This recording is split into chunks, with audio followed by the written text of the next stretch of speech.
UDF আজ প্রথম প্রার্থী তালিকা প্রকাশ করেছে এবং প্রার্থী তালিকায় দেখা যাচ্ছে যে বরাক উপত্যকায় কোনো প্রার্থীর নাম নেই। অর্থাৎ এই মুহূর্তে আমার সাথে রয়েছেন মৌলানা বদরুদ্দিন আজমল। বরাক উপত্যকা আপনার বরাক উপত্যকা আমরা ইনশাআল্লাহ করিমগঞ্জে দিমু, করিমগঞ্জ সাউথে দিমু, আমরা কি নাম কাটলিছড়াত দিমু, আমরা ইনশাআল্লাহ শিলচরে দিমু, আমরা এখানে তোমার সুনাই দিমু, সব জায়গা 5-6টা সিট আমরা দিমু।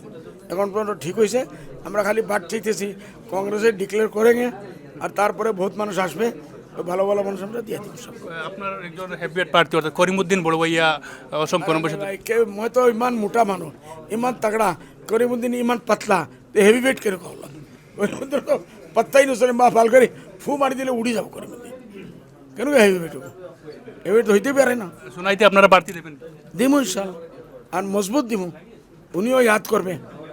ওকে, একুশে আপনাদের হাইলাকান্দি জেলার 3টি বিধানসভা আপনার ইউডিএফ এর দখলে ছিল, কিন্তু এই মুহূর্তে এবারও 3টা আমাদের সিট দখলে আসবে। আপনারা প্লিজ জাস্ট, কেন হাইলাকান্দি তো 3টা সিট এক হয়ে গেছে, ওইটা আমরা লড়বো, সোনাই লড়বো, আমরা করিমগঞ্জে লড়বো, পাথারকান্দি আমরা লড়বো, ইনশাল্লাহ কমসে কম 6টা সিট আমরা বরাকে দিব। নিজামুদ্দিন চৌধুরী, তারপর জাকির হোসেন লস্কর, ওনারা অসম গণ পরিষদ দলে যুক্ত। ঠিক আছে, এই যারা যাইতেছে আমার শুভেচ্ছা আছে, কেন সব ডাইরেক্ট বিজেপি যাইতে পারে না। আগামীবার দেখতেছে এরার বহুত কিছু আছে, আমার লগে থাকলে এরার ইনকোয়ারি আরম্ভ হয়ে যেত।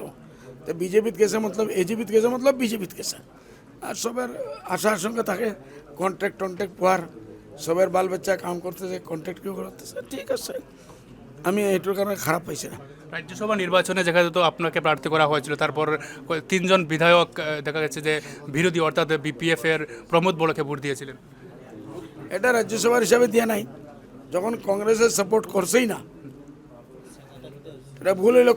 কংগ্রেসে যখন আমরা 6বার দিছি রাজ্যসভা, প্রেসিডেন্টে দিছি, 2-3বার প্রেসিডেন্টে দিছি, আমরা এমপিরে দিছি, যে কংগ্রেসে এবার আমরা দিতে লাগছি। যখন ক্লিয়ার হইতেছে যে না দিলে বিজেপির সিট যাবে, ওরার ভিতরে বুঝাবুঝি আমরা তো জানি না, ওরা 100% ভিতরে বুঝাবুঝি আছে যে এই সিটটা এইবার 3য় সিটটাও কংগ্রেসকে বিজেপিকে দিতে লাগে, এটা আন্ডারস্ট্যান্ডিং আছে, দিয়ে দিছে, আমার কোনো আফসোস নাই।